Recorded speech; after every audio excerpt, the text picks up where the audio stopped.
Parmi toutes les planètes du système solaire, notre Terre est unique, car c'est la seule à avoir développé la vie. Mais que se passerait-il si nous avions une concurrente? Et si une deuxième Terre apparaissait de nulle part? Il y aurait alors deux scénarios différents. Le premier est la destruction des deux planètes. Le second a une fin inattendue, mais plutôt logique. Mais commençons par le scénario catastrophe. Une deuxième Terre, avec les mêmes conditions, ne pourrait exister que si elle recevait exactement la même quantité de lumière solaire que notre planète. L'orbite que suit notre Terre est idéale pour recevoir la quantité nécessaire de chaleur solaire. Si nous étions un peu plus loin, la surface entière de notre planète ressemblerait à l'Antarctique. Et si la Terre était un peu plus proche du Soleil, nous vivrions tous dans un immense désert, peuplé de très rares êtres vivants. Donc, pour que la deuxième Terre soit identique à la nôtre, il faudrait qu'elle suive l'orbite de notre planète. Deux objets massifs peuvent exister à proximité l'un de l'autre. L'union de la Terre et de la Lune en est un excellent exemple. Mais si le deuxième objet était aussi lourd et massif que notre planète, il n'y aurait pas assez d'espace pour les deux. La gravité de deux Terres serait un énorme problème. Les deux mondes entreraient en collision car ils seraient tirés l'un vers l'autre. Ce processus durerait des centaines de millions d'années. À la fin, les deux planètes se transformeraient en un seul monde géant. Et leur reste volerait autour de la planète nouvellement formée, ressemblant aux anneaux de Saturne. Ou bien l'une des planètes pousserait l'autre hors de son orbite. Dans ce cas, l'une des terres se précipiterait vers le Soleil et se consumerait comme une allumette. Il est également important de se rappeler que la Terre se déplace à une vitesse de 105 000 km/h en permanence. C'est plus de 80 fois plus rapide que la vitesse du son. Et maintenant, imagine deux énormes planètes qui se dirigent l'une vers l'autre à une telle vitesse. Même un organisme microscopique vivant dans la bouche d'un volcan n'aurait aucune chance de survivre à la collision des deux terres. Même la Lune serait déchirée en morceaux par le souffle de l'explosion. Maintenant, imaginons que la jumelle de la Terre suive une autre orbite, quelque part entre Mars et la Terre. Même dans cette situation, la vie des humains changerait à jamais. À propos, la théorie selon laquelle la Terre pourrait avoir une jumelle est apparue il y a longtemps. Les scientifiques d'autrefois pensaient que la deuxième planète pouvait se cacher du côté opposé du Soleil. Grâce aux technologies modernes en astronomie, nous savons que cette théorie n'est pas fondée. Sinon, nos télescopes et autres équipements auraient déjà capté des signaux de cette planète. Les scientifiques étudient des objets spatiaux à des milliers d'années-lumière de nous. Ils auraient donc certainement remarqué un autre monde dans notre proche voisinage. Quoi qu'il en soit, imaginons que la deuxième Terre existe bel et bien et que nous l'ayons découvert récemment. L'ensemble du domaine de l'astronomie et de l'astrophysique recevra immédiatement des centaines de milliards de dollars de financement. L'étude de la jumelle de la Terre deviendra un objectif prioritaire. Les experts avanceront des centaines d'hypothèses sur l'apparence de la deuxième Terre et sur ce qui s'y passe. La planète se trouve presque à la même distance du Soleil que nous. Cela signifie que le climat doit y être le même. Bientôt, les scientifiques découvrent que le sosie de la Terre a de l'eau liquide et des continents. Mais ils ne sont pas comme les nôtres. Leur forme et leur emplacement sont différents. Il est très probable que la vie y existe aussi. Mais quelle est son origine ? Il existe une hypothèse selon laquelle la vie sur notre planète est apparue grâce à des acides aminés apportés par une météorite. Il est très improbable que la même chose soit arrivée à un autre monde. La vie y est très probablement apparue de façon totalement différente. Peut-être que les poissons ne sont pas sortis de l'eau sur cette planète et que les premières créatures intelligentes sont apparues dans l'océan. Il pourrait s'agir d'amphibiens avec des écailles et des nageoires, ou de monstres ressemblant à des pieuvres avec d'énormes tentacules. Les poissons de la deuxième Terre ont pu sortir de l'eau et développer des membres. Mais s'ils n'aimaient pas marcher sur le sol, alors ce monde pourrait être habité par des hommes-oiseaux intelligents. Ou bien la vie pourrait avoir pris naissance dans les profondeurs du sol. L'évolution aurait alors créé des taupes humanoïdes ou des vers très développés. Pour en avoir le cœur net, les scientifiques y envoient un rover. Une mission similaire a été un succès sur Mars. Alors il ne devrait pas y avoir de problème avec celle-ci. Les terriens attendent. Que va trouver le rover de l'autre côté ? Il faudra plusieurs années pour qu'il arrive là-bas. Étrangement, 2 jours après le lancement, il revient. Mais ce n'est pas notre sonde spatiale. Pendant tout ce temps, les habitants de la seconde Terre ont aussi observé notre planète. À un moment donné, ils ont aussi envoyé une sonde. Elle est faite des mêmes matériaux que les nôtres. Elle est équipée d'une caméra et d'un appareil d'enregistrement. Mais les terriens sont inquiets car le rover ressemble à une araignée mécanique. Se peut-il que des tarentules géantes vivent dans ce monde? Les scientifiques comprennent que nous devons communiquer. Nous envoyons à nos visiteurs un signal radio contenant des informations sur notre civilisation. Ils captent ce message et envoient le leur. Il contient des inscriptions étranges qui ressemblent à du charabia. Les linguistes du monde entier essaient de les déchiffrer. Pendant ce temps, les astronomes envoient aux visiteurs un enregistrement de la parole humaine. Quelques jours plus tard, nos satellites captent un message de nos voisins de l'espace avec leur voix. Les scientifiques sont sur le point de diffuser l'enregistrement. Le monde entier retient son souffle. Et c'est un grognement. Un grognement terrible et absolument incompréhensible. Il comporte des pauses et un rythme inhabituel, mais il ne ressemble en rien à une parole humaine. La planète entière panique. Tout le monde se prépare à une invasion. Le plus important maintenant est de construire des boucliers pour protéger la planète. Personne ne peut décrypter les messages. Il est possible que nos voisins ne nous comprennent pas non plus. Les gens font une dernière tentative pour établir une forme de contact. Nous envoyons une vidéo pour expliquer à nos hôtes, à l'aide de gestes et de signes, que nous ne voulons que la paix et la collaboration. La réponse ne se fait pas attendre. Notre satellite reçoit leur fichier vidéo. Les scientifiques visionnent l'enregistrement et il est choquant. On y voit des dinosaures dans des combinaisons robotisées. La vie sur la deuxième Terre s'est développée de la même manière que sur notre planète. Mais la fameuse météorite colossale n'y est pas tombée. Au cours de millions d'années d'évolution, les dinosaures sont devenus conscients. Dans la vidéo, ils grognent et pointent avec leurs griffes l'image de notre Terre. Puis ils se mettent à grogner encore plus fort. Et, est-ce un rire? L'enregistrement se termine. Les terriens considèrent que c'est l'annonce de l'invasion. Plusieurs années se sont écoulées. Pendant ce temps, les scientifiques ont échangé plusieurs fois des messages avec les dinosaures. Et il semble que nous commencions à les comprendre. Il s'avère que les reptiles veulent aussi la paix. Ils disent que leur planète était autrefois habitée par des humanoïdes semblables aux humains, mais qu'une inondation massive les a anéantis. Les dinosaures ont réussi à survivre et à évoluer vers des êtres intelligents. Il faudra de nombreuses années avant que l'on ne pose le pied sur leur planète. Et lorsque cela arrivera, l'humanité se sentira soulagée en réalisant qu'elle n'est pas seule. Mais que se passerait-il s'il n'y avait pas de vie intelligente sur la deuxième Terre? Ce serait une bonne nouvelle aussi. Nous saurions que nous avons un autre foyer à disposition. Peut-être commencerions-nous tout de suite à explorer la jumelle de la Terre ou à exploiter ses ressources pour réapprovisionner les nôtres. Dans tous les cas, nos vies ne changeraient pas immédiatement, car cette Terre serait trop éloignée de notre planète. Des dizaines de générations s'écouleraient avant que les gens ne commencent à s'installer sur la seconde Terre. Notre planète natale serait de plus en plus pauvre en ressources, alors tout le monde voudrait déménager vers le nouveau monde. Au début, seuls les plus riches seraient en mesure de le faire, mais avec le temps, les voyages dans l'espace deviendraient plus abordables. Les gens investiraient probablement beaucoup d'argent pour construire un véritable paradis sur la seconde Terre. Si cela arrivait, nous visiterions ce monde pendant nos vacances, pour respirer de l'air frais et profiter de la nature. Dans tous les cas, la population humaine augmenterait. Cela signifie que tôt ou tard, la deuxième Terre deviendrait aussi peuplée que la première. Et les gens commenceraient alors à chercher une nouvelle maison parmi les étoiles. À propos, si une forme de vie existait sur une planète similaire à la nôtre, elle ressemblerait probablement à des pieuvres. Il existe même une théorie selon laquelle les pieuvres sont arrivées sur Terre depuis un autre monde. Tout animal a plusieurs stades évolutifs de développement. Par exemple, les éléphants et les mammouths descendent d'un ancêtre commun, vieux d'il y a 5 à 6 millions d'années. En regardant encore plus loin, presque tous les mammifères ont évolué à partir d'un ancêtre qu'ils partageaient avec les reptiles. Chaque espèce a évolué pendant des millions d'années. Mais pas les pieuvres. Elles sont soudainement apparues sur l'arbre généalogique. Du point de vue de l'évolution, les calmars devraient évoluer en pieuvres d'ici plusieurs millions d'années. Mais elles sont déjà là. De plus, les pieuvres sont incroyablement intelligentes. Leur code génétique est bien plus diversifié que celui des humains. Ce sont peut-être des visiteurs d'une autre planète semblable à la nôtre. Mais bien sûr, ce n'est qu'une hypothèse. Sur notre bonne vieille planète Terre, l'eau est littéralement partout. Non seulement dans les océans et les mers, mais aussi dans l'atmosphère, dans le sol, et même dans nos corps.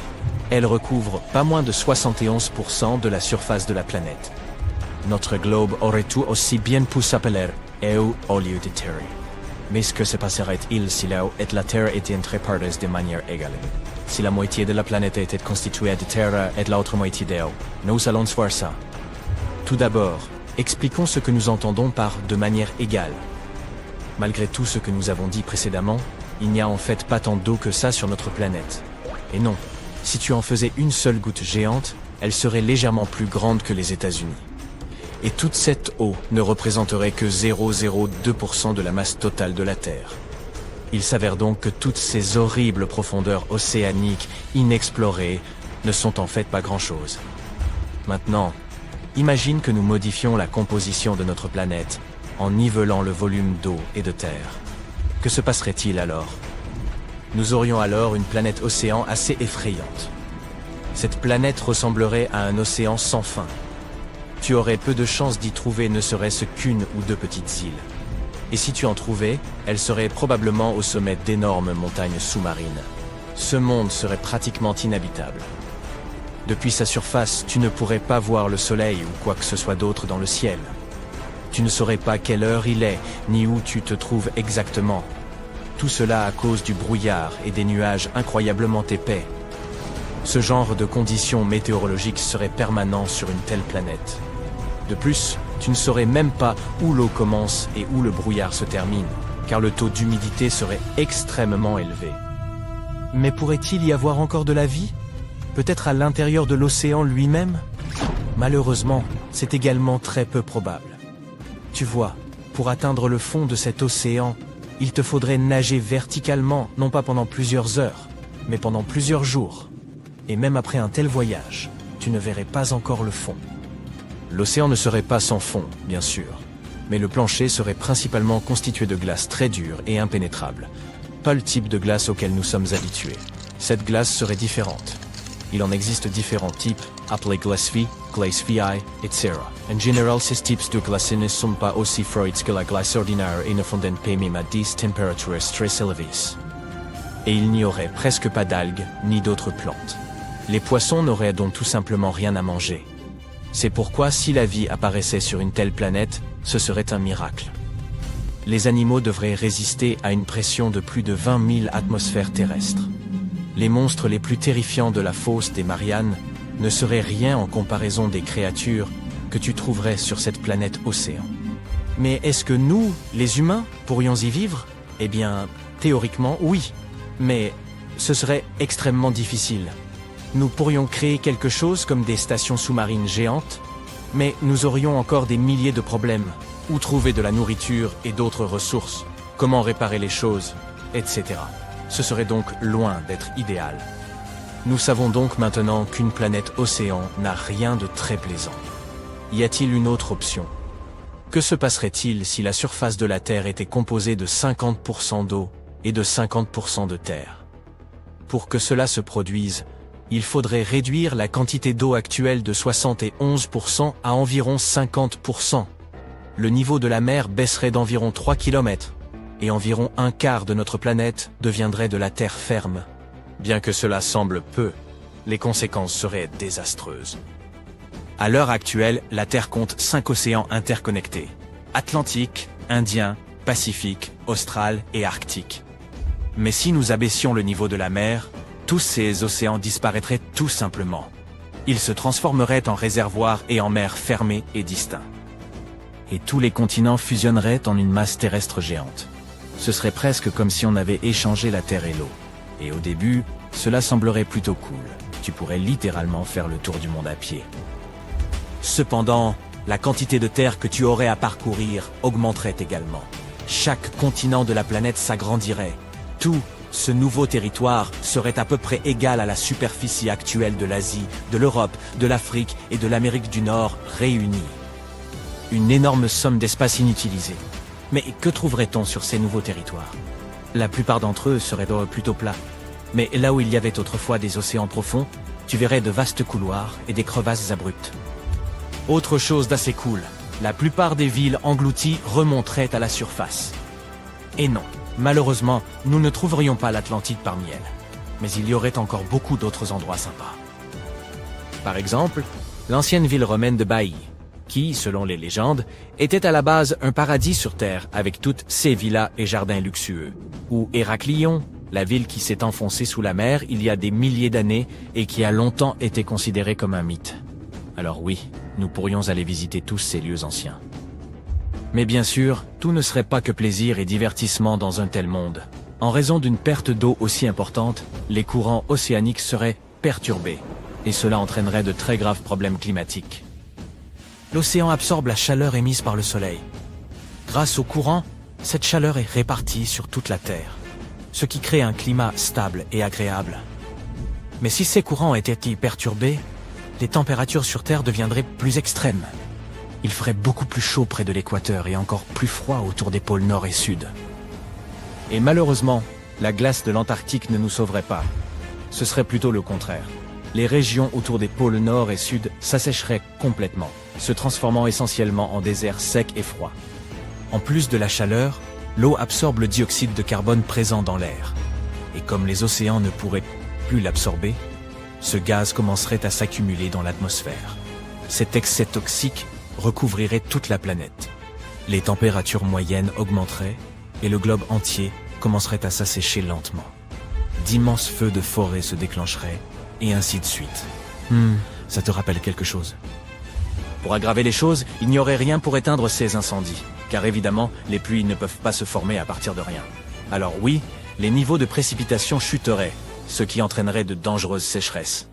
Nous aurions un tas de nouveaux déserts sur tous les continents. Malgré tous ces nouveaux territoires, il est peu probable que nous puissions, d'une manière ou d'une autre, y construire de nouvelles villes et de nouveaux villages. Beaucoup de ces territoires seraient inhabitables, non seulement parce que de nombreuses forêts et plantes disparaîtraient, mais aussi parce que la plupart des animaux migreraient vers des endroits plus agréables.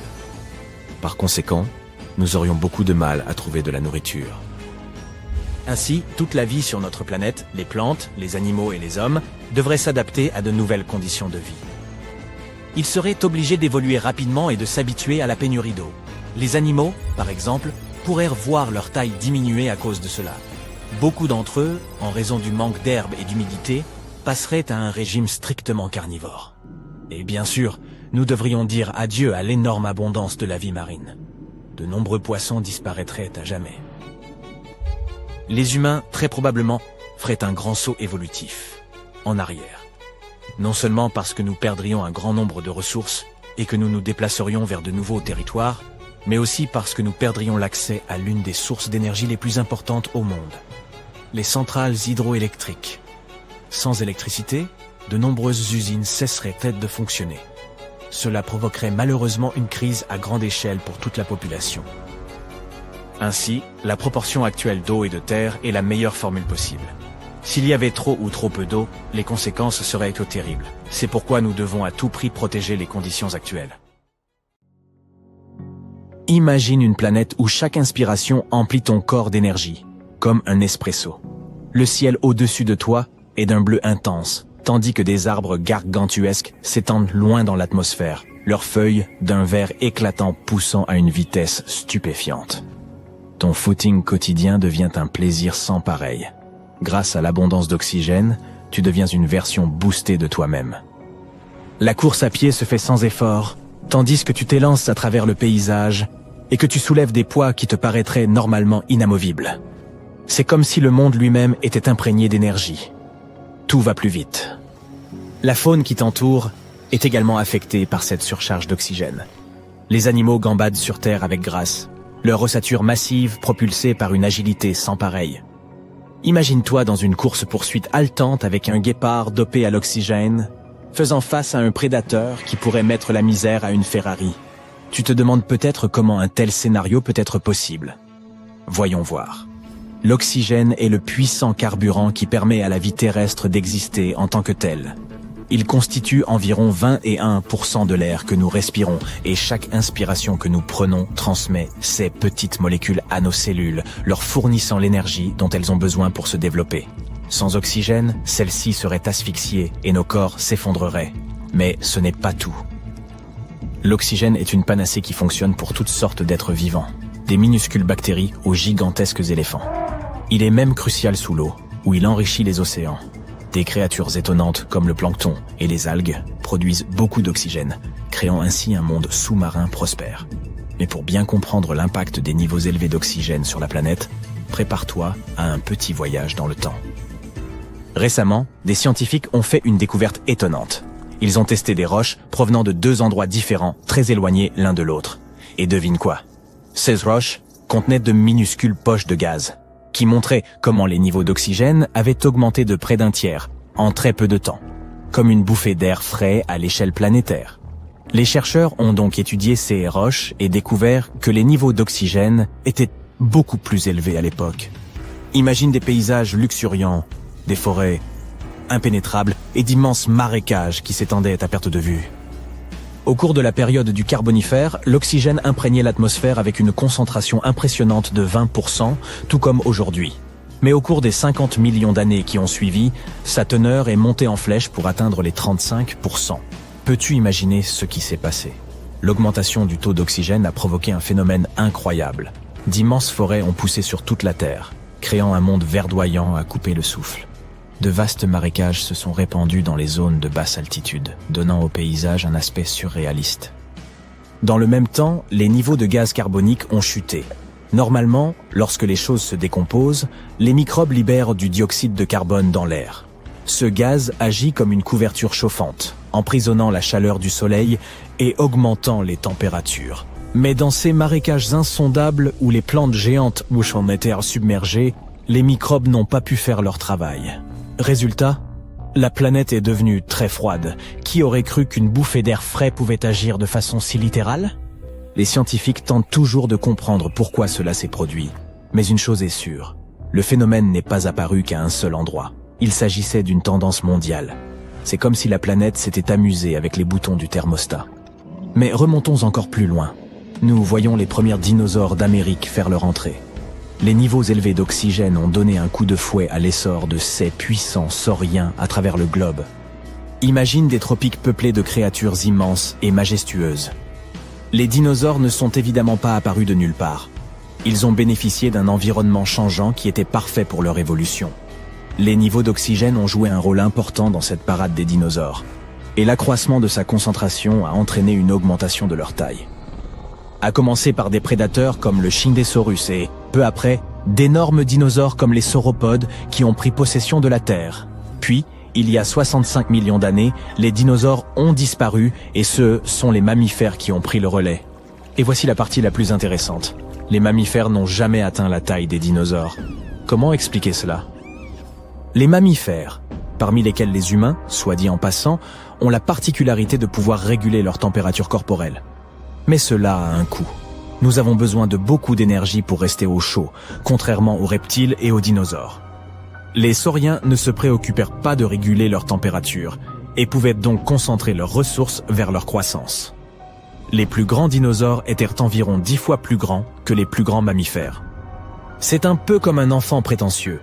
Tout ce que tu peux faire, je peux le faire en 10 fois plus grand. Les dinosaures avaient peut-être des limites similaires quant à leur taille maximale. Mais elles étaient beaucoup moins strictes. Avant l'extinction des dinosaures, les mammifères étaient très petits, et de nombreuses espèces ont d'ailleurs disparu en même temps que les dinos. Mais les survivants ont profité de cet écosystème laissé vacant, et se sont rapidement diversifiés pour atteindre des tailles différentes. Toutefois, après 42 millions d'années de croissance, la taille des mammifères a atteint un plafond. Ce phénomène est observé sur tous les continents, très probablement en raison de la superficie des terres et de leur température. Les environnements plus froids ont permis aux mammifères de grossir, mais l'équilibre entre la taille du corps et la chaleur est devenu difficile à trouver. L'étendue des terres habitables a également joué un rôle dans le maintien de populations importantes. Mais l'accroissement de la taille des animaux n'est pas la seule chose que l'oxygène puisse accomplir. Ce gaz est un véritable touche-à-tout. Il agit également comme un fidèle garde du corps, nous protégeant des rayons UV nocifs et d'autres dangers en provenance de l'espace. Sans oxygène, nous serions sans défense face à de telles menaces. L'oxygène joue également un rôle prépondérant dans la formation des intempéries. Il s'associe à d'autres gaz dans l'atmosphère pour donner au ciel des allures de tornades, d'ouragans et d'orages électriques. Il se mélange dans l'air, créant les conditions idéales pour que ces phénomènes météorologiques d'ampleur se produisent. Ceux-ci peuvent s'avérer dangereux. mais ils remplissent une fonction importante. Ils contribuent à la distribution des nutriments et de la matière organique, en déplaçant la terre, les feuilles et autres débris vers de nouveaux endroits. Et si nous décidions de jouer avec les forces de la nature et d'augmenter les niveaux d'oxygène jusqu'à des niveaux insensés, 30, 40, voire même 50%, on sait tous qu'il ne faut pas abuser des bonnes choses. On parle de toxicité de l'oxygène lorsqu'une trop grande quantité de CE gaz se met à entraîner des problèmes de santé. C'est comme manger beaucoup de bonbons. C'est amusant au début, mais tu le regretteras bien assez vite. Étonnamment, une surdose d'oxygène peut te faire lutter pour respirer, comme un danseur épuisé qui aurait désespérément besoin d'une pause. Au début, tu peux ressentir un regain d'énergie, mais cela ne durera pas. Des vertiges se font sentir, comme si tu avais tournoyé sur la piste de danse pendant des heures sans t'arrêter. Dans les CA extrêmes, un excès d'oxygène peut même nuire à ton corps, te donnant l'impression d'avoir été percuté par un camion. Ainsi, bien que l'oxygène soit toujours à nos côtés et nous donne la vie, il est important d'apprécier son équilibre délicat. Ne te précipite donc pas sur le premier équipement respiratoire. De plus, nous ne serions pas les seules créatures à pâtir de cette orgie d'oxygène. Les mammifères, dans leur ensemble, auront du mal à s'adapter à ces niveaux extrêmes. L'équilibre des forces entre les espèces changera radicalement, et les gagnants lutteront pour leur survie dans un monde qui échappera à tout contrôle. Nous aurons besoin d'abris plus robustes pour faire face à ces animaux disproportionnés. Il nous faudra rester agiles pour éviter les dangers. Et au milieu de tout ce chaos, on observera des efforts d'adaptation étonnants. Les oiseaux voleront plus haut que jamais, surplombant jusqu'aux nuages. Prépare-toi également à des catastrophes naturelles plus nombreuses et à des écosystèmes à l'équilibre toujours plus précaires. Les incendies se déclencheront très rapidement et feront rage pendant des semaines, faisant des feux de forêt une menace constante. Même la plus petite étincelle provenant d'un feu de camp pourra provoquer un véritable désastre. Nous devrons repenser nos méthodes de cuisson et de chauffage, afin de rester en sécurité dans ce monde suroxygéné. Mais n'oublions pas un autre aspect de l'oxygène. Si la teneur de notre planète était un peu plus faible, mettons environ 15%, nous serions confrontés à une lutte tout à fait différente. Chaque respiration serait difficile, ce qui nous épuiserait et nous laisserait constamment à bout de souffle. L'activité physique deviendrait extrêmement âpre et notre mémoire et notre concentration en pâtiraient. Soyons donc reconnaissants pour les niveaux d'oxygène dont nous disposons aujourd'hui. Ils représentent l'équilibre parfait pour nous permettre de nous épanouir. Au cours de notre aventure millénaire au sein d'un monde riche en oxygène, nous avons pu admirer des merveilles à couper le souffle et constater l'équilibre délicat de notre planète. Chérissons la magie de chaque respiration. Respectons le rapport qu'entretiennent l'oxygène et la vie. Et profitons de chaque instant de l'incroyable périple qu'est notre existence sur Terre. Il fait de plus en plus froid. La température descend très vite en dessous du zéro. Et bien qu'il n'y ait pas de neige, le froid devient insupportable. Du givre apparaît sur le sol, l'herbe et les arbres, et de la glace se forme sur les étendues d'eau à une vitesse incroyable. Grelottants, les gens du monde entier lèvent les yeux vers le ciel. Et leurs mâchoires tombent d'incrédulité. Le soleil est devenu 2 fois plus petit qu'avant. Il ressemble maintenant à une tache lointaine, et il ne sera bientôt plus capable de réchauffer la Terre. Mais le pire, c'est qu'un énorme rocher flamboyant se dirige droit vers les spectateurs horrifiés, et l'impact avec notre planète fera sans aucun doute beaucoup de dégâts. Bon, revenons à notre réalité. La Terre se trouve exactement au bon endroit dans notre système solaire. Elle n'est ni trop près ni trop loin du Soleil, ce qui rend la température sur notre planète non seulement tolérable, mais plutôt agréable. Les scientifiques qualifient souvent Vénus, la 2e planète en partant du Soleil, de jumelle maléfique de notre Terre, car elle est si chaude et inhospitalière qu'aucune vie n'y est possible. Bien sûr, il y a aussi dans son atmosphère d'épais nuages qui font pleuvoir de l'acide, tandis que les gaz à effet de serre font monter la température de surface à des valeurs insupportables. Mais même si Vénus n'avait pas tout ça, rien ne pourrait y vivre à cause de sa proximité avec le Soleil. S'il y avait de l'eau liquide, elle s'évaporerait trop rapidement, ne laissant aucune chance à la vie de se développer. D'un autre côté, Mars, qui vient après la Terre, est un peu trop éloigné du Soleil, ce qui la rend froide et solitaire. Sa température de surface est en dessous de zéro. Elle ne se réchauffe jamais assez pour que l'eau reste liquide longtemps. Sans parler de l'absence d'atmosphère sur la planète rouge, l'élément qui fournit à la Terre de l'air respirable. Donc, si notre planète se rapprochait ou s'éloignait du Soleil, sa température augmenterait ou diminuerait respectivement. Quelques centaines de kilomètres ne feraient pas une grande différence. L'orbite de la Terre autour du Soleil est de toute façon irrégulière, et nous nous rapprochons ou nous éloignons toujours un peu de notre étoile. Une distance qui ferait la différence se mesurerait en millions de kilomètres. Et comme on l'a vu au début de cette vidéo, nous verrions le Soleil beaucoup plus petit que maintenant si nous nous éloignions autant. Les températures pourraient ne pas chuter au moment exact du changement, car il nous resterait encore un peu d'inertie thermique. Mais l'hiver suivant, notre planète deviendrait probablement froide pour toujours. Les océans seraient recouverts de glace et le niveau général de la mer baisserait. Et finalement, la glace réfléchirait davantage la chaleur du Soleil dans l'atmosphère et dans l'espace, ne permettant plus à la surface de notre planète de recevoir la chaleur nécessaire.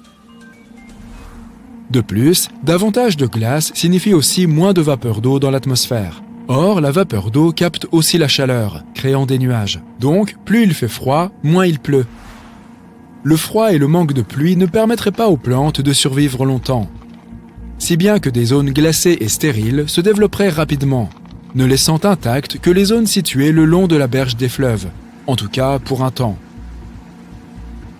Au bout d'un certain temps, les cours d'eau cesseraient aussi de couler, étant soit gelés, soit asséchés en raison de la perte de leur source, à savoir les lacs et les mers qui, bien sûr, gèleraient aussi. Toute vie disparaîtrait aussi autour d'eux. Les plantes d'abord, et avec elles, tout le reste, puisque les plantes produisent à la fois de la nourriture et de l'air respirable. Et à la fin, la Terre deviendrait un immense no man's land gelé. Quant au rocher géant flamboyant dont nous avons parlé, il s'agit d'un astéroïde venu de l'espace à cause du déplacement de l'orbite de notre planète. Jupiter, la plus grande planète de notre système solaire, agit comme un bouclier naturel pour nous contre les roches spatiales. Elle a une masse colossale et la plupart des astéroïdes lancés depuis l'espace sont piégés par sa gravité et tombent à sa surface. Il n'y a pas de vie possible sur Jupiter et sa surface est gazeuse, donc les astéroïdes ont tendance à y disparaître sans laisser de traces. Malgré tout, certains parviennent à dépasser Jupiter et c'est alors que Mars entre en jeu. Elle contribue aussi à notre défense en maintenant en place la ceinture d'astéroïdes entre elle et Jupiter. La masse combinée des deux planètes crée un champ gravitationnel qui ne permet pas aux astéroïdes de la ceinture de voler dans des directions aléatoires, frappant tout sur leur passage.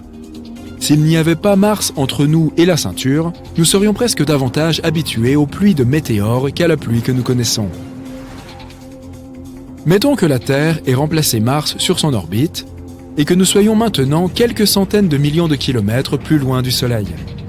La masse de la Terre est plus ou moins similaire à celle de Mars. Donc, la ceinture d'astéroïdes est toujours à sa place. Mais les températures vont quand même baisser et la vie va bientôt s'éteindre. Mais si Mars restait là où elle est, et que la Terre se déplaçait simplement, ce serait un désastre. Il n'y a aucune chance pour que les planètes tournent autour du Soleil à la même vitesse, car leur masse n'est pas égale. À un moment donné, elles entreraient en collision les unes avec les autres. En tenant compte de leur vitesse, elles se fissureraient et se briseraient toutes les deux, créant peut-être une autre ceinture d'astéroïdes dans notre système solaire. Nous n'aurions pas plus d'espoir si la Terre se rapprochait du Soleil. Outre le fait que l'étoile ressemblerait davantage à une boule de feu géante et impitoyable dans le ciel, sa chaleur ferait fondre les glaciers de notre planète, faisant monter brusquement le niveau des mers. L'eau inonderait de grandes parties des continents et une surface croissante de la planète serait recouverte d'eau, ce qui signifie une plus grande absorption de chaleur. Cela entraînerait une nouvelle hausse de la température. De plus, ces grandes masses d'eau s'évaporeraient rapidement, libérant des tonnes de vapeur d'eau et de dioxyde de carbone dans l'atmosphère. Le dioxyde de carbone est un gaz à effet de serre qui absorbe la chaleur, tout comme la vapeur d'eau. Ensemble, ils retiendraient de plus en plus la chaleur du Soleil, créant des nuages épais et tourbillonnant dans le ciel, presque comme sur Vénus, mais sans l'acide. Et cette épaisse couche de nuages contribuerait aussi à chauffer la surface de notre planète. Au final, la Terre entière se réchaufferait tellement que la vie à sa surface deviendrait globalement insupportable. Seules les créatures les plus résistantes seraient capables de survivre à des températures aussi élevées. Celles qui vivent dans les déserts, par exemple. Malgré la présence de précipitations, qui ne cesseraient pas comme dans le scénario froid, les plantes auraient du mal à s'adapter à ces nouveaux environnements torrides. Celles des régions plus fraîches de la planète seraient les premières à se faner et à disparaître. Mais ensuite, les plantes des climats tempérés et enfin tropicaux disparaîtraient aussi. Et une fois de plus, la Terre se transformerait en une boule de roche stérile, mais cette fois-ci surchauffée plutôt que gelée. La distance de notre planète par rapport au Soleil, son inclinaison, sa vitesse de rotation autour de son axe, son orbite autour du Soleil, et même la présence de la Lune dans le ciel, tout cela est crucial pour que la vie sur Terre perdure. Par exemple, si la planète n'était pas inclinée par rapport au Soleil, il ferait une chaleur insupportable à l'équateur et un froid impossible au pôle. Les saisons cesseraient également de se succéder, divisant la Terre en bandes d'été et d'hiver sans fin. Avec l'inclinaison et la rotation actuelle, notre planète est chauffée uniformément de tous les côtés, comme un four à chaleur tournante.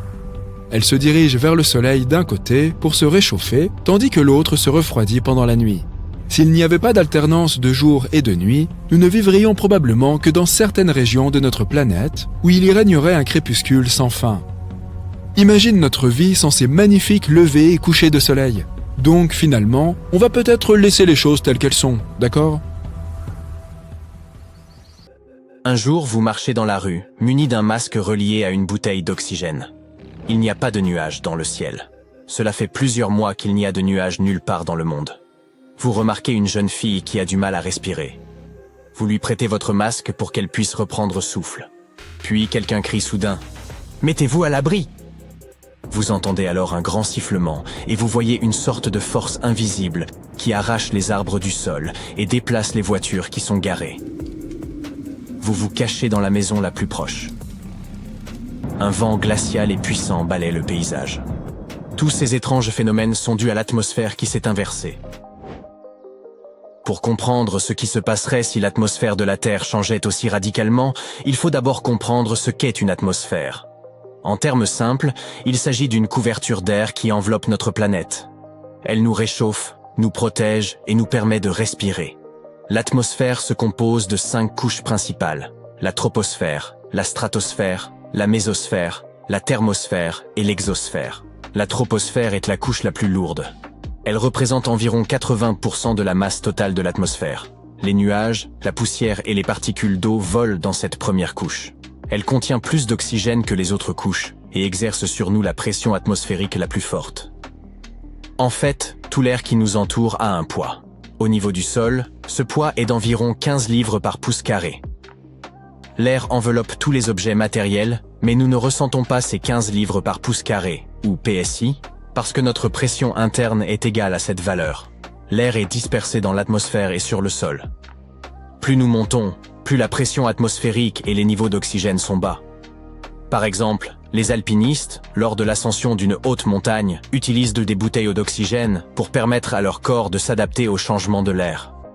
Dans les avions, la pression est artificielle afin que les passagers se sentent à l'aise au décollage, à l'atterrissage et pendant toute la durée du vol. L'air le plus saturé, et en même temps le plus lourd, se trouve donc dans la première couche. Mais dans une atmosphère inversée, elle serait la plus éloignée de nous. La couche suivante est la stratosphère. Elle joue le rôle de bouclier. La stratosphère est constituée d'ozone, qui absorbe la majeure partie du rayonnement solaire et l'empêche d'atteindre le sol. En d'autres termes, les rayons du soleil sont filtrés par la stratosphère. Ils perdent leurs propriétés nocives, et notre planète est réchauffée sans être menacée. Vient ensuite la mésosphère. C'est dans cette couche que les températures sont les plus basses.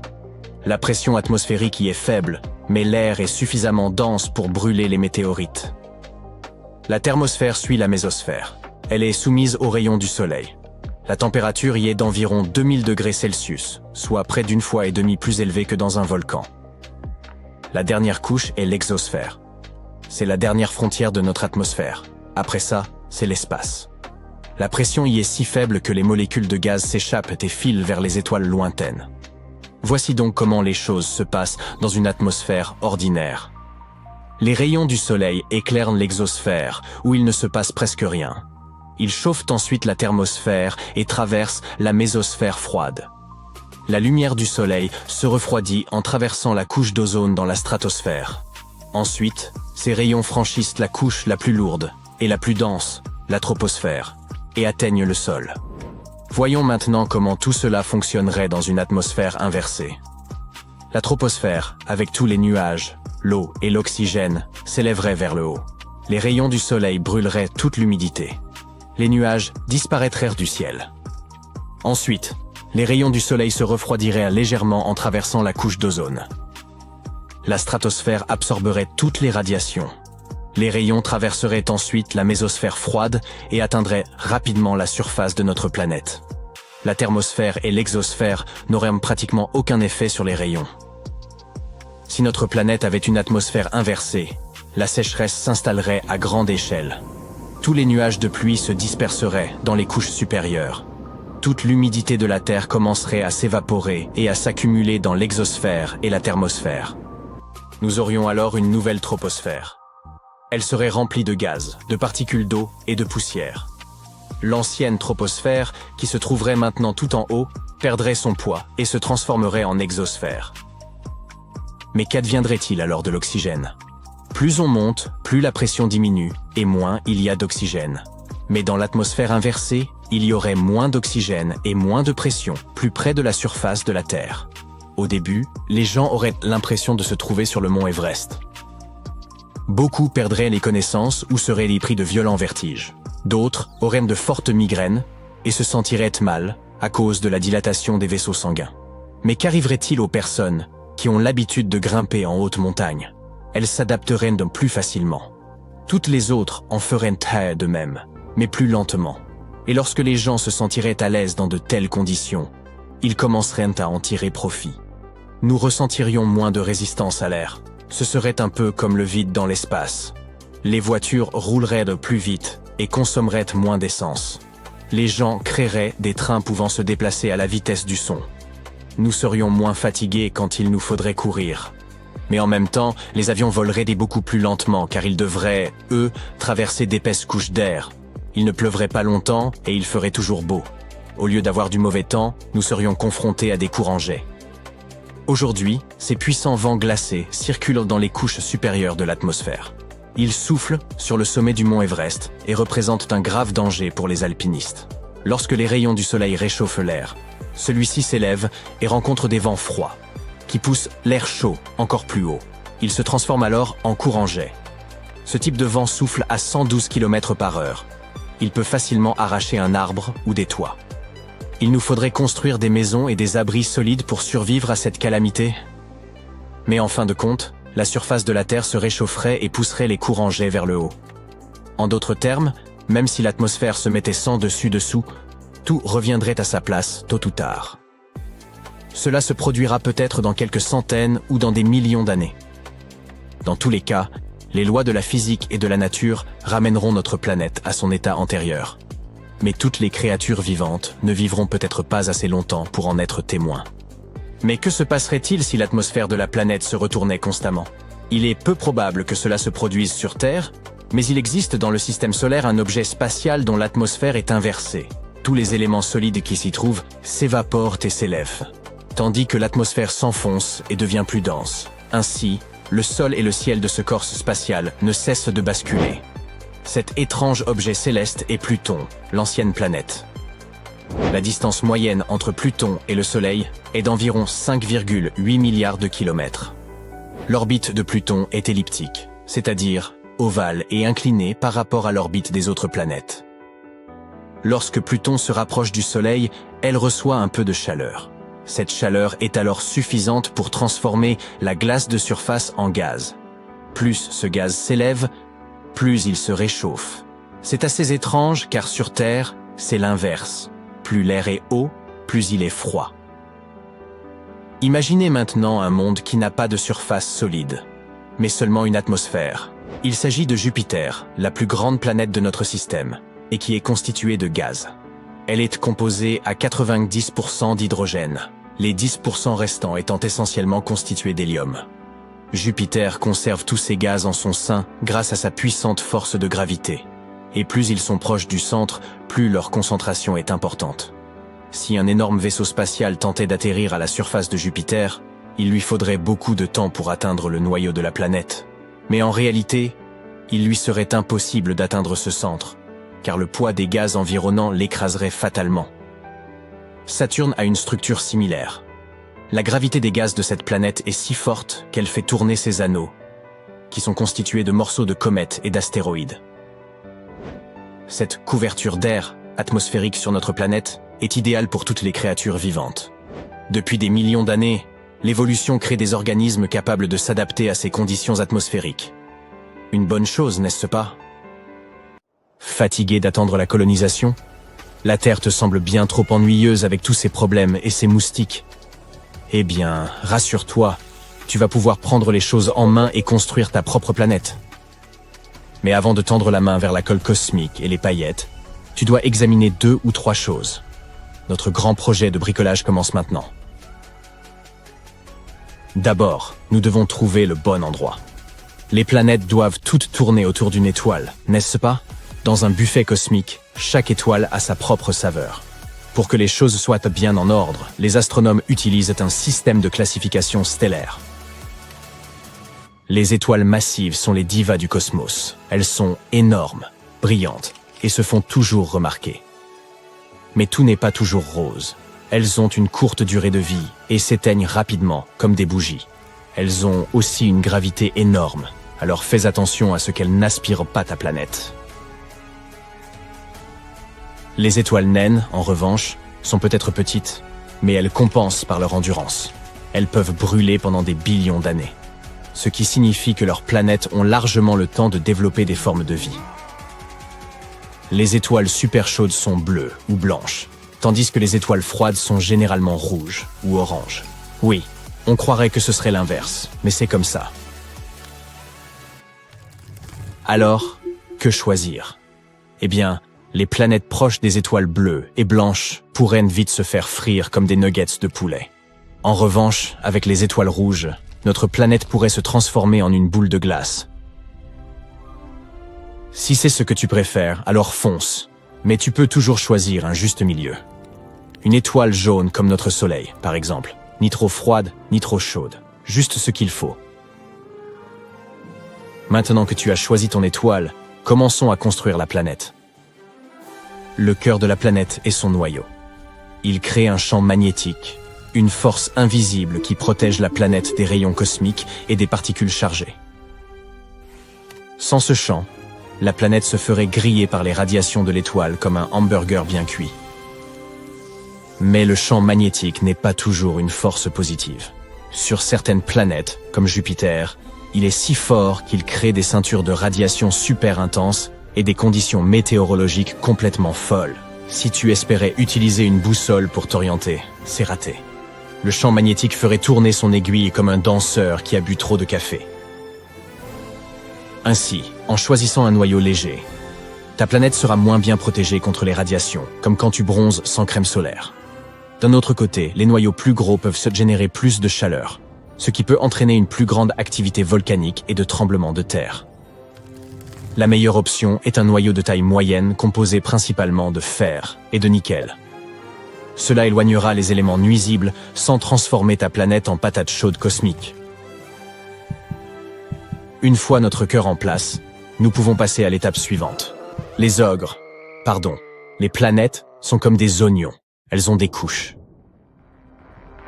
La plupart des planètes ont 3 couches principales, le noyau, la croûte et le manteau. Le noyau est la farce, comme nous l'avons déjà expliqué. Le manteau est comme une couche de caramel chaude et gluante entre la croûte et le noyau. Et la croûte est comme une fine couche de glaçage sur un gâteau planétaire. Mais toutes les planètes ne sont pas construites de la même façon. Nous avons donc des tonnes d'options. Tout d'abord, nous avons les géantes gazeuses, les mastodontes de l'univers. Dans notre système solaire, ce sont Jupiter et Saturne. Elles n'ont pas de croûte du tout. Ce sont en fait d'énormes boules de gaz, composées d'hydrogène et d'hélium, d'où leur nom. Ensuite, nous avons les géantes de glace, Uranus et Neptune. Elles sont comme les sœurs plus jeunes et plus froides des géantes gazeuses. Ces planètes n'ont pas vraiment de surface solide, mais ce n'est pas non plus du gaz pur. Elles sont composées de glace d'eau, d'ammoniac et de méthane. Il y a aussi des mondes océaniques. Et non, ils ne sont pas faits d'eau pure. Ils ont bien une surface solide, mais elle est située si profondément et l'océan à leur surface est si grand qu'ils ressemblent un peu à des gouttes d'eau géantes. Enfin, nous avons les planètes terrestres, comme la Terre. Elles sont principalement composées de roches et de métal. Ces planètes ont une surface sur laquelle on peut se tenir debout et s'accompagnent généralement de tout un tas de minéraux sympas. Et n'oublions pas les planètes naines, petites mais puissantes. Pluton est probablement la plus célèbre, mais il y en a d'autres dans notre système solaire. Eris, Cérès, Oméa, et ainsi de suite. Ce sont des petites frappes qui essaient toujours de prouver leur valeur, mais qui n'arrivent jamais à devenir des planètes à part entière. Quel type de planète préfères-tu? Les géantes gazeuses sont probablement les plus cool avec leurs dimensions énormes, leurs vents fous et leurs éclairs effrayants. Nous devons aussi créer une atmosphère. C'est la couche extérieure d'une planète qui joue un rôle immense dans son climat et sa météo. C'est l'ultime protecteur de la planète. Savais-tu que 90 à 95% des météores brûlent dans l'atmosphère terrestre? Imagine ce qui se passerait si ce n'était pas le cas. Les atmosphères denses et brumeuses, comme celles que l'on trouve sur Vénus, sont faites d'épaisses couches de dioxyde de carbone et d'acide sulfurique. En d'autres termes, ce n'est pas une planète, mais un four. Tu pourrais facilement y faire cuire une pizza, mais elle ne serait pas très bonne. Et tu te ferais cuire toi-même. Ensuite, nous avons des atmosphères fines et vaporeuses, comme sur Mars.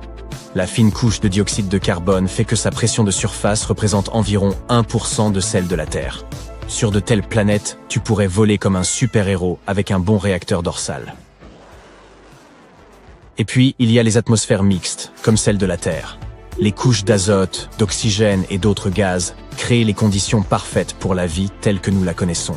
C'est aussi là que nous profitons des journées ensoleillées, des arcs-en-ciel et, bien sûr, de l'eau. Et enfin, les atmosphères plus exotiques.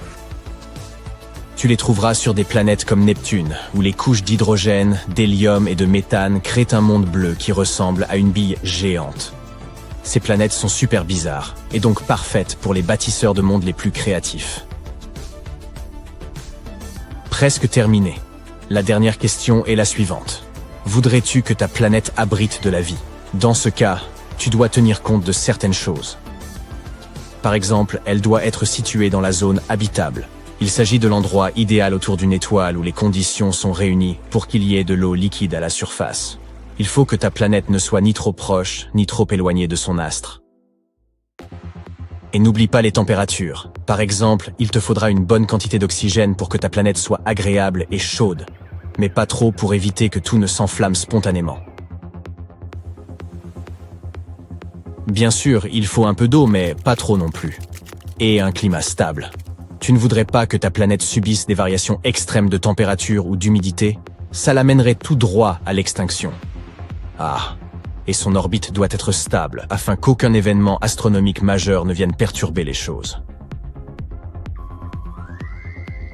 Comme tu peux le constater, tout ça est extrêmement délicat. Pas étonnant qu'on n'ait pas encore rencontré de vie extraterrestre. Enfin, maintenant que nous avons fini de sélectionner toutes ces options, comment pouvons-nous la construire? La terraformation, ça te dit quelque chose?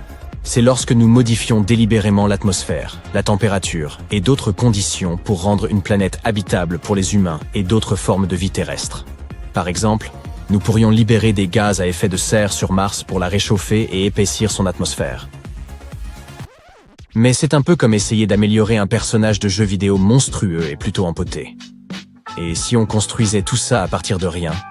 Ça a l'air d'être une idée de science-fiction, mais peut-être qu'à l'avenir, nous pourrons le faire en utilisant l'impression 3D à grande échelle ou la nanotechnologie.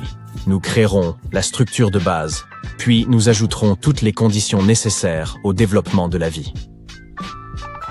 Bien sûr, tout cela reste purement théorique. Mais si la création artificielle d'une planète est encore loin de nos capacités, nos scientifiques et auteurs de science-fiction étudient de nombreuses idées et concepts très intéressants. Nous aurons peut-être un jour toutes les cartes en main pour créer de nouveaux mondes.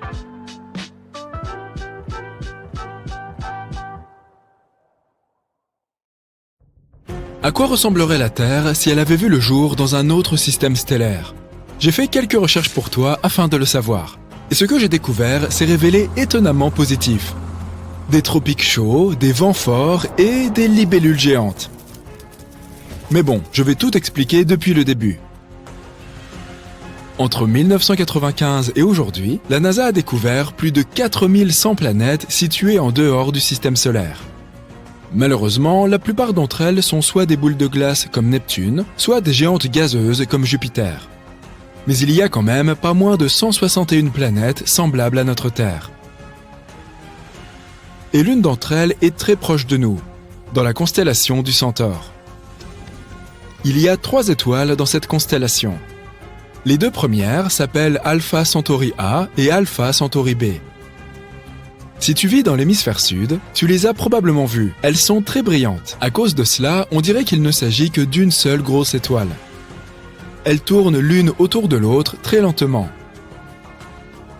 Et puis, il y a une 3e étoile, pas très loin d'elle. Une minuscule naine rouge, Proxima Centauri. Elle a reçu son nom en raison de sa proximité avec notre Soleil. Cette étoile est la plus intéressante, alors parlons-en davantage.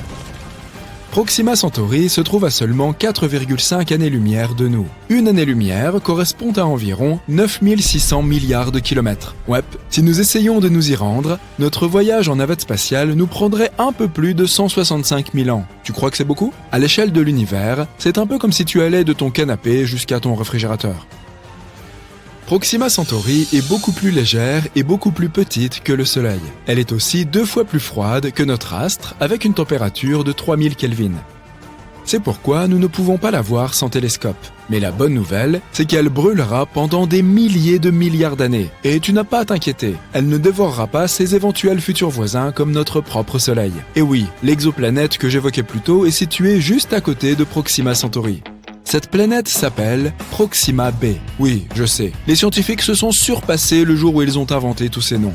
J'espère que tu ne t'en mêleras pas les pinceaux. Elle est légèrement plus grande et plus massive que notre Terre. Et elle est située dans la zone habitable de Proxima Centauri. Cela signifie qu'il peut y avoir de l'eau et même des micro-organismes là-bas. Oui, il est possible qu'un jour nous y trouvions la vie. Mais pour l'instant, nous ne savons pas grand-chose de cette mystérieuse planète. C'est probablement une planète rocheuse, comme notre Terre, et elle doit donc avoir un paysage similaire. Mais ce n'est qu'une théorie. Qui sait quel genre de blingue l'univers est capable d'inventer? Ce serait dommage de faire un voyage de 165 000 ans juste pour tomber sur un gros morceau de glace ou quelque chose du même genre. Heureusement, nous n'aurons probablement pas à attendre aussi longtemps. Nos plus grands savants sont en train de développer une technologie qui nous permettra de nous déplacer à une vitesse proche de celle de la lumière. S'ils réussissent, nous pourrons atteindre Proxima b en seulement 20 ans. Mais trêve de bavardage, cette vidéo ne porte pas sur Proxima b. Elle porte sur ce qui serait arrivé si la vie était apparue non pas dans notre système solaire, mais dans Alpha Centauri. Et si nous gravitions autour de Proxima Centauri, ou des 2 autres étoiles? Alors maintenant, imaginons que la Terre ait remplacé Proxima b. Je vais appeler cette nouvelle planète la Nouvelle Terre. On dirait que moi non plus je ne suis pas super doué pour les noms. Tout d'abord, parlons de l'orbite. Cette nouvelle Terre doit être environ 25 fois plus proche de son étoile que Proxima b ne l'est. Sinon, il va y faire un froid inimaginable. Déplaçons donc la planète un peu plus près. Parfait. Une journée dure toujours 24 heures. Mais notre période orbitale est très élevée. Proxima b tourne autour de son étoile en 11 jours. Mais nous y arriverons en seulement 8 jours. Tu pourras fêter ton anniversaire toutes les semaines. Super, mais attends, il y a un petit problème. Tu vois, Proxima Centauri est une étoile éruptive. Cela signifie que, parfois, sans prévenir, elle projette des vents stellaires. Ces vents transportent tout un tas de particules ionisées, qui se déposent ensuite sur les planètes. Oui, notre Soleil lui aussi fait ça. Mais Proxima Centauri nous bombarde avec une puissance 2000 fois supérieure. Les niveaux de radiation sont donc hors normes, c'est le moins que l'on puisse dire. Mais ne t'inquiète pas, tout va bien. Tout ce dont nous avons besoin, ce sont de champs magnétiques incroyablement robustes. Ils nous permettront d'avoir une atmosphère très épaisse et de nous protéger des coups de colère de Proxima Centauri. Mais maintenant, il va faire très chaud. Ou pas. Encore un problème. Les scientifiques ne savent toujours pas exactement comment les planètes de Proxima Centauri gravitent autour d'elles. Et s'il s'avérait qu'elles sont en état de verrouillage gravitationnel comme notre Lune? Alors, une moitié de notre nouvelle Terre serait une poêle à frire, et l'autre moitié serait constituée de déserts glacés. Allez, ce n'est pas grave, nous nous installerons simplement quelque part au milieu. Je n'imaginais pas que je dirais ça un jour, mais il fera certainement doux au pôle Nord. Et si nous avons un peu de chance avec la rotation de notre planète, nous jouirons d'un climat tempéré et douillet. La moyenne sera d'environ 21 degrés et il n'y aura pas de températures extrêmes.